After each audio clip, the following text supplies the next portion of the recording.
Imperative sentence అనేది మనం regular యాక్టివిటీస్లో చాలా చాలా యూజ్ చేస్తాం. మన ఫ్యామిలీ మెంబర్స్తో ఇంపరేటివ్ సెంటెన్స్ అనేది ఎక్కువ యూజ్ చేస్తాం. ఇంపరేటివ్ సెంటెన్సెస్ నేర్చుకోవడం మనకి చాలా చాలా అవసరం. ఎందుకంటే చూడండి, ఆర్డర్, రిక్వెస్ట్, అడ్వైస్, కమెంట్ మనం రెగ్యులర్గా ఇవే చేస్తూ ఉంటాం. చేస్తే రిక్వెస్ట్ చేస్తాం, లేదంటే ఆర్డర్ చేస్తాం, లేదంటే కమెంట్ చేస్తాం, లేదంటే అడ్వైజ్ చేస్తాం కదా. అందుకే ఈ ఇంపరేటివ్ సెంటెన్సెస్ అనేది మనం నేర్చుకున్నట్లయితే చాలా వరకు ఇంగ్లీష్ మనకి వచ్చేసినట్లే. ఇవి ఫామ్ చేయాలన్నా, క్వశ్చన్ సెంటెన్స్ ఫామ్ చేయాలన్నా, నెగిటివ్ సెంటెన్సెస్ ఫామ్ చేయాలన్నా చాలా చాలా ఈజీగా ఒక క్వశ్చన్ సెంటెన్స్గా, నెగిటివ్ సెంటెన్స్గా యూజ్ చేస్తాం. ఈ ఓన్లీ ఇక్కడ మనం V1 ప్లస్ ఆబ్జెక్ట్ యూజ్ చేసి చాలా సింపుల్గా మాట్లాడతాం. వీటిని చాలా సింపుల్గా మనం question sentences, negative sentences create చేస్తాం. ఇంపరేటివ్ సెంటెన్స్ మన రెగ్యులర్ యాక్టివిటీస్లో ఎక్కువ యూజ్ చేస్తాం. మనం regular activities go there, come here, ఇలా ఇంపరేటివ్ సెంటెన్సెస్ అనేవి చాలా చాలా ఇంపార్టెంట్. ఇవి వాడడం, యూజ్ చేయడం అనేది చాలా ఈజీ. ఇంపరేటివ్ సెంటెన్సెస్ యూజ్ చేయడం చాలా చాలా ఈజీ, ఇంపార్టెంట్. ఇవి ఎక్కువగా యూజ్ చేస్తూ ఉంటాం, నీడ్ కూడా. అవి ఎలా చేయాలంటే మనం go there, come here comment చేస్తాం, రిక్వెస్ట్ చేస్తాం, అడ్వైజ్ ఇస్తాం, ఆర్డర్ చేస్తాం.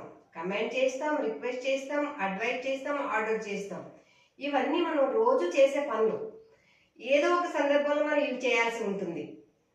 ఇవి ఎలా ఈజీగా చేయాలి, ఎలా ఈజీగా మనం సెంటెన్స్ ఫార్మేషన్ చేయాలో చూద్దాం. Hi friends, how are you all? I hope you are doing good. Today we are going to learn about imperative sentences. ఓకేనా?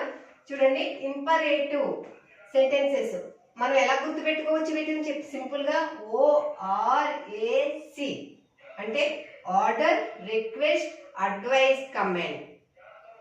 ఒక్క సెంటెన్స్నే మనం ఒక ఆర్డర్గా, రిక్వెస్ట్గా, అడ్వైజ్గా, కమెంట్గా ఈజీగా చెప్పొచ్చు.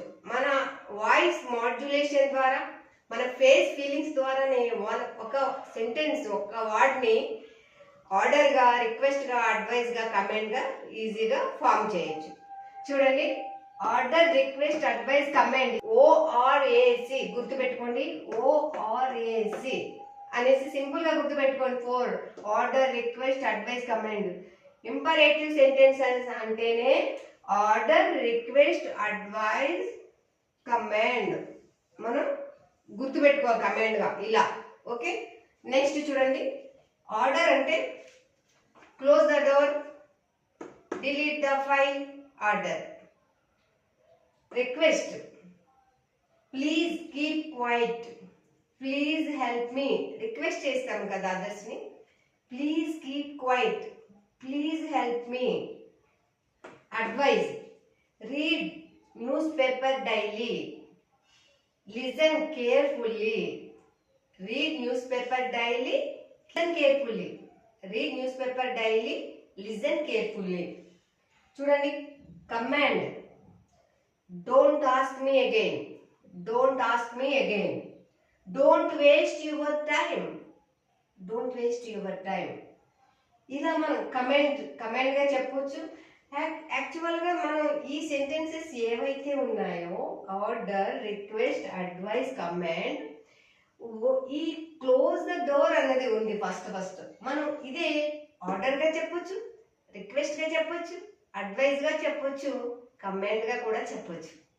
చూడండి, close the door order, close the door comment, please close the door request, close the door advise, you can close the door, ఇలా advise.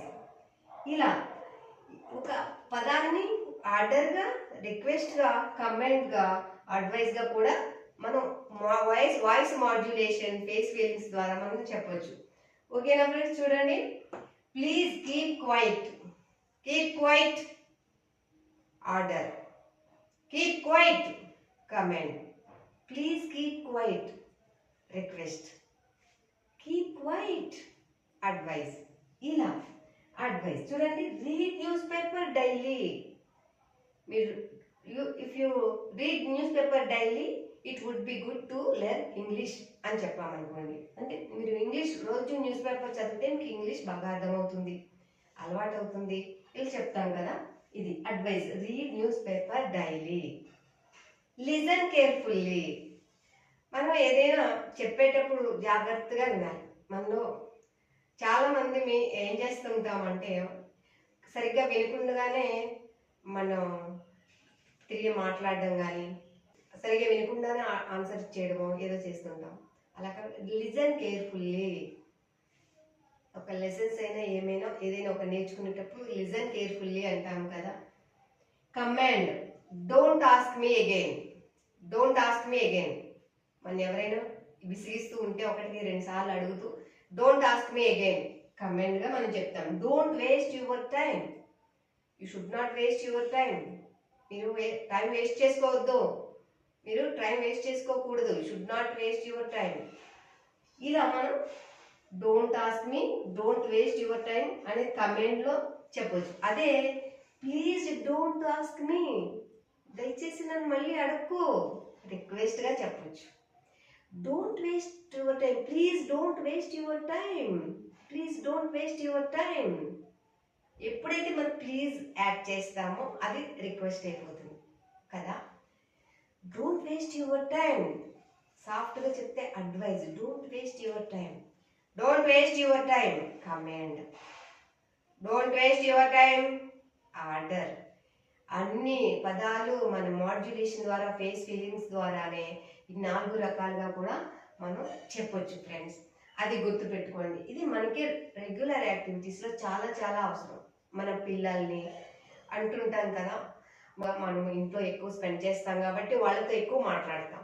ఈ order, request, command, advise అనేవి మనకి చాలా చాలా అవసరం, యూజ్ అవుతాయి అన్నమాట. చూడండి, క్లీన్ యువర్ హ్యాండ్స్. యాక్చువల్గా మనం ఇంట్లో పిల్లలతో మాట్లాడుతుంటాం కదా. Clean your hands, do your homework. మీరు హోంవర్క్ చేయండి, డూ యువర్ హోంవర్క్ పిల్లల్ని అంటూ ఉంటాం. Read chapter 3, open your book.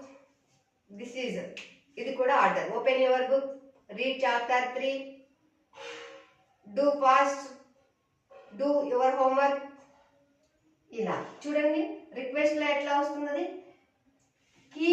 Please keep quiet. ఇది ప్లీజ్ క్లీన్ యువర్ హ్యాండ్స్ అన్నాం అనుకోండి, అదే రిక్వెస్ట్. ఇక్కడ రిక్వెస్ట్గా ఎట్లా చెప్పొచ్చు, ప్లీజ్ క్లీన్ యువర్ హ్యాండ్స్ అంటే రిక్వెస్ట్ అయిపోతుంది. ఏముంది ఇక్కడ ఆర్డర్. ఆర్డర్ అలా ప్లీజ్ ఎప్పుడైతే యాడ్ చేసామో రిక్వెస్ట్ అయిపోతుంది. Please clean your hands, please do your homework. ఈ రోజులో కమాండ్ ఆర్డర్స్ చేస్తే ఎవరు వినరండి. చిన్న పిల్లలు కూడా ఎవరు వినరు. రిక్వెస్ట్ చేయాలి కదా.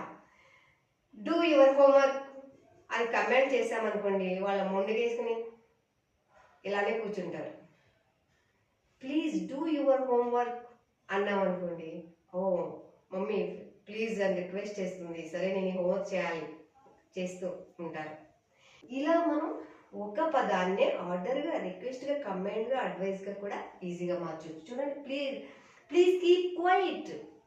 కీప్ క్వైట్ ఆర్డర్ అయిపోతుంది. కీప్ క్వైట్ కమాండ్ అయిపోతుంది. Keep quiet advice. Please keep quiet request కదా. Please help me, please help me, please help me request. ఇది కమాండ్గా, ఆర్డర్ కమాండ్లో ఈ ప్లీజ్ హెల్ప్ మీ అంటే మన పని జరగదండి కదా. ప్లీజ్ హెల్ప్ మీ అంటే ఎవరు చేస్తారు చెప్పండి. ఇక్కడ తప్పకుండా మనం రిక్వెస్ట్ చేయాలి, ప్లీజ్ హెల్ప్ మీ. ఇక్కడ కమాండ్ కానీ ఆర్డర్ కానీ వర్కౌట్ అవ్వదు. Please don't irritate request. ఇక్కడ మనం ఆర్డర్గా చెప్తాం, don't irritate, please don't irritate me command. Don't irritate me order. Please don't irritate me request. Don't irritate me advice. ఇలా మనం ఇలా చెప్పొచ్చు. చూడండి, read news paper daily. Read news paper daily. Read news paper daily. Listen carefully. Okay. Don't waste your time. ఇది చూడండి ఏముంది, comment కదా. Don't waste your time comment. Don't waste your time. Order. Please don't waste your time. Request. Don't waste your time. Advice. ఇలా మనం ఈజీగా మాట్లాడచ్చు. Close the door. Close the door. Close the door. Come in. Close the door. Close the door. Order. Please close the door. Request. Close the door. Advice. First close the door and do your work. Door close చేసి నీ work చేసుకో. Advice. ఇలా delete the file. Delete the file. Command. Delete the file. Order. Please delete the file. Request. First delete the file. After that do your work. First file delete చేసి నీ పని చూసుకో. Advice. ఇలా మనం అన్ని రకాలుగా ఒకే వర్డ్ని ఆర్డర్, రిక్వెస్ట్, అడ్వైస్, కమాండ్గా ఈజీగా చెప్పొచ్చు ఫ్రెండ్స్. ఇది అవసరం కూడా మన రెగ్యులర్ యాక్టివిటీస్లో మనం ఇది చాలా చాలా యూజ్ చేస్తూ ఉంటాం. చిన్న పిల్లలతో కానీ, మన కొలీగ్స్తో కానీ, మన క్లోజ్ ఫ్రెండ్స్తో కానీ, ఎక్కువగా మన ఫ్యామిలీ మెంబర్స్తో ఇవి యూజ్ చేస్తూ ఉంటాం. ఒకటి గుర్తుపెట్టుకోండి ఫ్రెండ్స్, ఈ ఇంపరేటివ్ సెంటెన్స్లో సింటాక్స్, అది సింటాక్స్ ఎలా ఉంటుందో తెలుసా మీకు? Only V1 plus object. The syntax would be like this. Syntax ఎలా ఉంటుంది? ఎందుకు అంటే మనం యాక్చువల్గా ఒక సెంటెన్స్కి ఎట్లా క్రియేట్ చేస్తాం చెప్పండి? Subject plus V1 plus object కదా. ఈ ఇంపరేటివ్ సెంటెన్సెస్లో సబ్జెక్ట్ అనేది యాడ్ చేయము. ఎందుకు అంటే ఇవి మనం చెప్పేటప్పుడు డైరెక్ట్గా ఆ పర్సన్ని చూస్తూ చెప్తాం కాబట్టి. యూ గో దేర్ అన్నాము. గో దేర్ అని మనిషిని చూసి మనం పక్కన ఉన్న వ్యక్తిని చూసి మనం చెప్తున్నప్పుడు యూ గో దేర్ అనేది ఆటోమేటిక్గా ఆ మీనింగ్ అక్కడ వచ్చేస్తుంది. గో దేర్ అని డైరెక్ట్గా చూసి చెప్తాం కాబట్టి సబ్జెక్ట్ అనేది ఇక్కడ మెన్షన్ చేయండి. ఇక్కడ యాడ్ చేయాల్సిన అవసరం లేదు. సబ్జెక్ట్ యూజ్ చేయాల్సిన అవసరం లేదు. ఎందుకంటే సబ్జెక్ట్ మనం సబ్జెక్ట్ తోటి డైరెక్ట్గా మాట్లాడుతున్నాం కాబట్టి. గో దేర్ యాక్చువల్గా సెకండ్ పర్సన్తో ఎక్కువ మాట్లాడతాం. Second person you go there అనాల్సిన అవసరం లేదు. గో దేర్ అంటే సరిపోతుంది. ఎదురుగా ఉన్న మనిషితోని మనం మాట్లాడతాం కాబట్టి అక్కడ సబ్జెక్ట్ యూజ్ చేసి చెప్పాల్సిన అవసరం లేదు. Go there, come here, read this book, clean your hands, clean properly, come here, come near, come here, sit here. ఇలా close the door, delete the file. ఇవన్నీ మనం పర్సన్ చూసే మనం మాట్లాడుతుంటాం కాబట్టి ఇక్కడ సబ్జెక్ట్ అవసరం ఉండదు. చూడండి ఇవన్నీ కూడా క్లోజ్ ద డోర్. క్లోజ్ అంటే ఏంటి? V1. క్లోజ్ అంటే V1 కదా. ద డోర్ అనేది ఆబ్జెక్ట్. The door object. ఇది object. Delete the file. Delete అంటే V1 right. The file object. Object చూడండి V1 plus object. Delete the file. Simple కదా. Please keep quiet. Keep means V1. Keep అంటే ఏంటి? ఇక్కడ V1. Quiet సైలెంట్గా ఉండండి. ఇది object. Please help me. Help అంటే ఏంటి చెప్పండి? V1 కదా. Please help me V1. ఎవరికి హెల్ప్ చేయాలి ఇక్కడ? ఇక్కడ మీ, నాకు అనేది ఆబ్జెక్ట్. ఇక్కడ ఈ మీ అంటే ఇది నాకు అని అవుతుంది. ప్లీజ్ హెల్ప్ మీ అవుతుంది. ఆమె పెట్టాలంటే ప్లీజ్ హెల్ప్ హెర్ అని యాడ్ చేయొచ్చు. ఆమెకు హెల్ప్ చేయండి. Please help him. Please help her. Please help him. అతనికి సహాయం చేయండి. ఆమెకు సహాయం చేయండి. Please help them. వారికి సహాయం చేయండి. ఇలా all subjects we can add here. మనం అన్ని సబ్జెక్ట్స్ ఇక్కడ పెట్టి మనం మాట్లాడవచ్చు. ఓకేనా. Read news paper daily. Read అనేది V1 కదా. Present verb. V1 అంటే ఏంటి? Present verb. Dictionary verb V1. News paper. News paper అనేది మళ్ళీ ఇక్కడ ఆబ్జెక్ట్. ఈ డైలీ అనేది చెప్పండి ఏంటి, ఎక్స్ట్రా వర్డ్ అయిపోతుంది. మనం ఎక్స్ట్రా చెప్తున్నాం అనమాట. రీడ్ న్యూస్ పేపర్ అంటాం, న్యూస్ పేపర్ చదువు. ఇక్కడ ఆర్డర్ మామూలుగా అడ్వైజ్గా చెప్పొచ్చు, ఆర్డర్గా చెప్పొచ్చు. రీడ్ న్యూస్ పేపర్, రీడ్ అనేది V1, news paper object. Okay, daily అనేది ఎక్స్ట్రా వర్డ్ అనమాట. ఇంకా మనం ఎక్స్ట్రా రోజు చదువు అనేసి మనం ఎక్స్ట్రా వర్డ్ యాడ్ చేసాం. లిజన్ కేర్ఫుల్లీ, లిజన్ అనేది ఇక్కడ V1, లిజన్ V1. కేర్ఫుల్లీ అంటే మళ్ళీ object V1 plus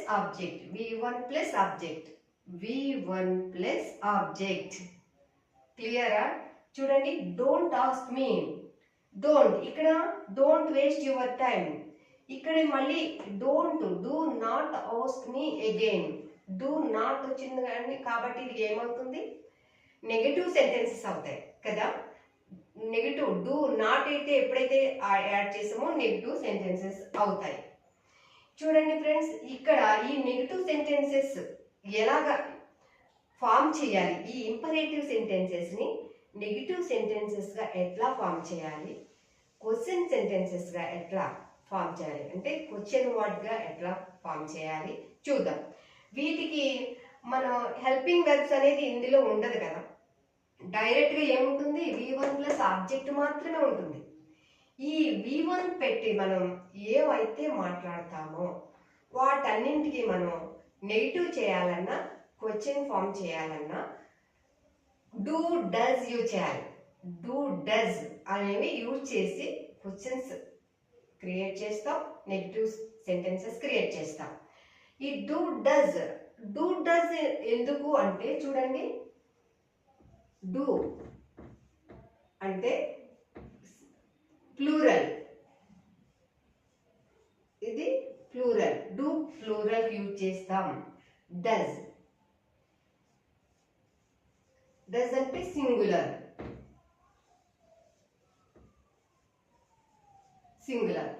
do plural use చేస్తాం, డస్ సింగులర్ యూజ్ చేస్తాం. మీకు ఆల్రెడీ ఇది తెలిసిన విషయమే, చాలా వీడియోస్లో నేను చెప్పడం జరిగింది.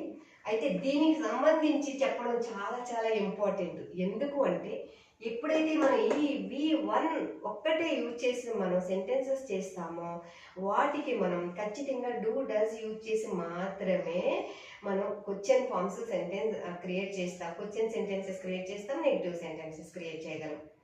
ఓకేనా ఫ్రెండ్స్? అంటే V1 యూజ్ చేసి మనం మాట్లాడేది ఓన్లీ ఇంపరేటివ్ సెంటెన్సెస్ అని మీకు క్వశ్చన్ వస్తుంది, మీకు డౌట్ వస్తుంది.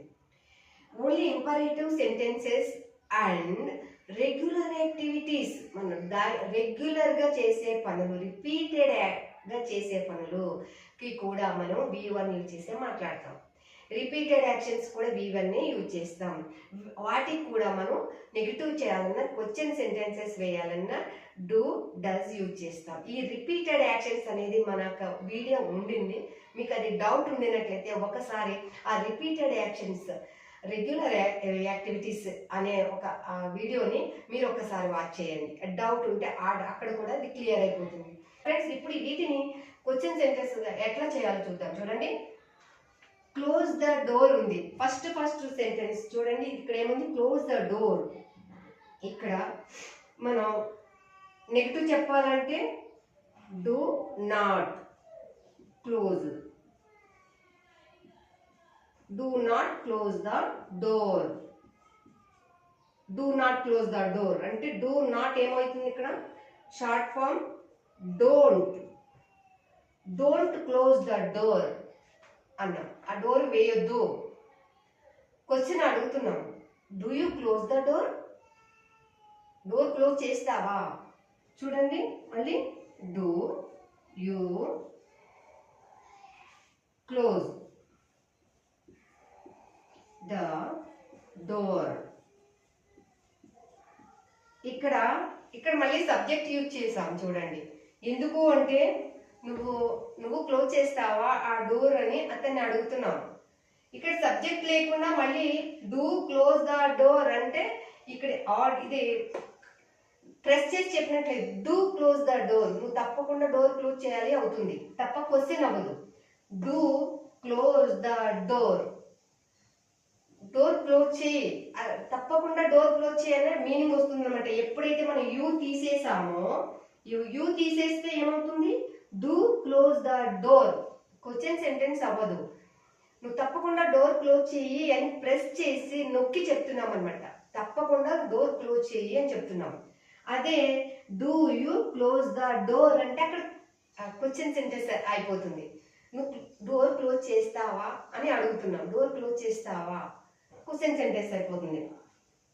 ఇలా అంటే డూ ఇంపరేటివ్స్ అని కూడా అంటారు. డూ ఇంపరేటివ్స్ అంటే చూడండి ఇక్కడ close the door, do close the door, తప్పకుండా డోర్ క్లోజ్ చేయి. Delete the file, do delete the file, తప్పకుండా ఫైల్ డిలీట్ చేయి. ఇక్కడ మళ్ళీ డూ చేర్చినప్పుడు ఏమవుతుందంటే ప్రెస్ చేసి చెప్తున్నాం అంతే. అక్కడ ప్రెస్ చేసి చెప్తున్నాం, ఆర్డర్లోకి రాదు, అడ్వైజ్లోకి, రిక్వెస్ట్లోకి, కమెంట్లో అనేది కాదు. 4కి ఏమీ ఇది సంబంధం లేదు. ఏంటంటే డూ డిలీట్ ద ఫైల్, తప్పకుండా ఫైల్ డిలీట్ చేయాలి అని చెప్పడం. Do delete the file.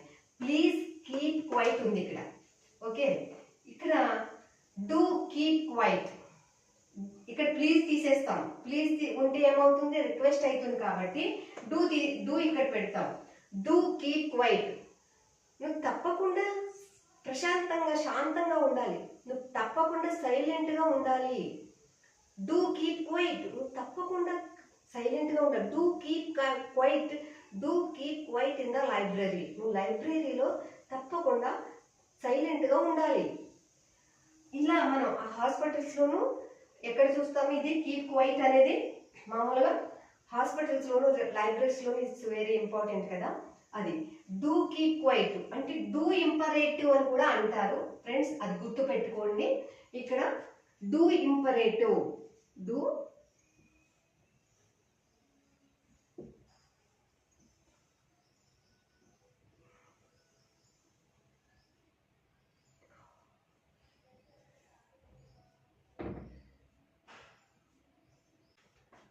Do imperative.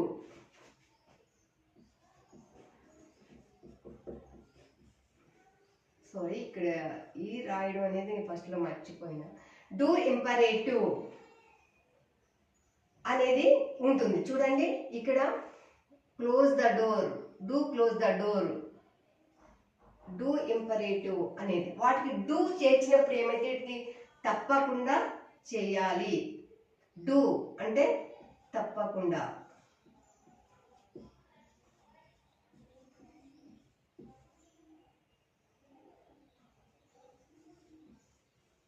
తప్పకుండా చేయాలి.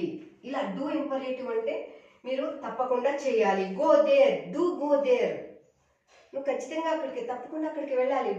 Come to the party, do come to the party అన్న, పార్టీకి రా, do come to the party, నువ్వు తప్పకుండా పార్టీకి రావాలి. లిజన్ కేర్ఫుల్లీ, జాగ్రత్తగా విను, డూ లిజన్ కేర్ఫుల్లీ, నువ్వు తప్పకుండా జాగ్రత్తగా వినాలి. రైట్ ద ఎగ్జామ్, ఎగ్జామ్ రాయి, డూ రైట్ ద ఎగ్జామ్, నువ్వు తప్పకుండా ఎగ్జామ్ రాయాలి. ఇలాగ మనం డూ ఇంపరేటివ్ యూజ్ చేస్తాం ఫ్రెండ్స్. తప్పకుండా చేయాలి. డూ ఇంపరేటివ్ అంటే మనం ఈ ఏవైతే ఇంపరేటివ్ సెంటెన్స్ ఉన్నాయో వాటికి డూ అప్లై చేస్తాం. డూ అప్లై చేస్తే ఏమి లేదని తప్పకుండా చేయాలి. Watch the movie, do watch the movie, watch the movie అంటే ఆ సినిమా చూడు, డూ వాచ్ ద మూవీ, నువ్వు తప్పకుండా సినిమా చూడు. Read the novel, do read the novel, read the novel, ఆ నవల్ చదువు, డూ రీడ్ ద నవల్, ఆ novel తప్పకుండా చదువు. ఈట్ ద స్వీట్, ఐ స్వీట్ తిను, డూ ఈట్ ద స్వీట్, తప్పకుండా స్వీట్ తిను అనేసి ఇలా డూ ఎప్పుడైతే యాడ్ చేస్తామో ప్రెస్ చేసి మనం వాళ్ళని చెప్తున్నాం అది తప్పకుండా చేయాలి అని ప్రెస్ చేసి చెప్పడం అనమాట, నొక్కి చెప్పడం. ఇది గుర్తుపెట్టుకోండి ఫ్రెండ్స్. అంటే డూ ఇంపరేటివ్ అనేది కూడా ఉంటుంది. Do imperative, okay. ORAC గుర్తుపెట్టుకోండి. Order, request, advice, command. ఈ 4 గుర్తుపెట్టుకోండి. మనం ఏదైనా మాట్లాడేటప్పుడు అది రిక్వెస్ట్, ఆర్డర్, అడ్వైజ్, కమెంట్ మనకైతే తెలుస్తుంది కదా. అప్పుడు మన ఇంపరేటివ్ సెంటెన్సెస్ గుర్తు రావాలి. మనం ఓన్లీ V1 పెట్టి మాట్లాడేసేయచ్చు, V1 ప్లస్ ఆబ్జెక్ట్ పెట్టి ఈజీగా ఈ సెంటెన్స్ ఫామ్ చేయొచ్చు అనేది మన మైండ్లోకి వస్తుంది. అదే వీటికి మనం నెగిటివ్ చేయాలని, క్వశ్చన్ చేయాలని ఏం చేస్తాం? డూ డస్ యూజ్ చేస్తాం. అంటే డూ అంటే I, we, you, they. Do they ఎక్కడ యూజ్ చేస్తాం చెప్పండి? I, we, you, they. వీటికి డూ యూజ్ చేస్తాం. డస్ అనేది ఎక్కడ యూజ్ చేస్తాం చెప్పండి? డస్. డస్ అంటే he, she, it, singular name. Singular name అన్నమాట. ఈ సింగులర్ నేమ్ కి యూజ్ చేస్తాం ఈ డస్ అనేది. వేటికి యూజ్ చేస్తాం? నెగిటివ్ సెంటెన్సెస్ క్రియేట్ చేయడానికి, క్వశ్చన్ సెంటెన్సెస్ క్రియేట్ చేయడానికి do does he imperative sentence కి యూజ్ చేస్తాం. ఓకేనా ఫ్రెండ్స్? ఈ డూ ఇంపరేటివ్ అనేది గుర్తు పెట్టుకోండి. ఎందుకంటే మనం ప్రెస్ చేసి నొక్కి చెప్పాలంటే, అంటే తప్పకుండా చెయ్యి అని చెప్పాలంటే డూ యూజ్ చేస్తాము. Do plus V1 plus object అవుతుంది అప్పుడు. ఓకేనా? ఇది అప్పుడు తరచూ కాదు, మనకి సందర్భం వచ్చినప్పుడు రేర్గా, అంటే అప్పుడప్పుడు మనం యూజ్ చేయడం జరుగుతుంది. ఇది తప్పకుండా చేయని తరచూ అనంగా, ఎప్పుడు తప్పకుండా మీరు మా ఇంటికి రండి. Come to my place, do come to my place. మా ఇంటికి రండి. To come to my place, మా ఇంటికి రండి. Do come to my place, తప్పకుండా మా ఇంటికి రండి. ఇట్లా చెప్తాం కదా, అప్పుడు డూ ఇంపరేటివ్ సెంటెన్స్ యూజ్ చేస్తాం. ఓకేనా ఫ్రెండ్స్? ఇది మీకు చక్కగా అర్థమైందని నేను అనుకుంటున్నాను. ఇంతవరకు సబ్స్క్రైబ్ చేసుకునే వాళ్ళందరికీ మెనీ మెనీ థ్యాంక్స్. ఇంకా మీరు సబ్స్క్రైబ్ చేసుకోనట్లయితే ఇప్పుడే చేసుకోండి. మీకు ఎంతో వాల్యుబుల్ అయిన ఇన్ఫర్మేషన్ మీకు అందుతుంది. Thank you so much for watching this video. If you like this video, please like, share, subscribe. Thank you.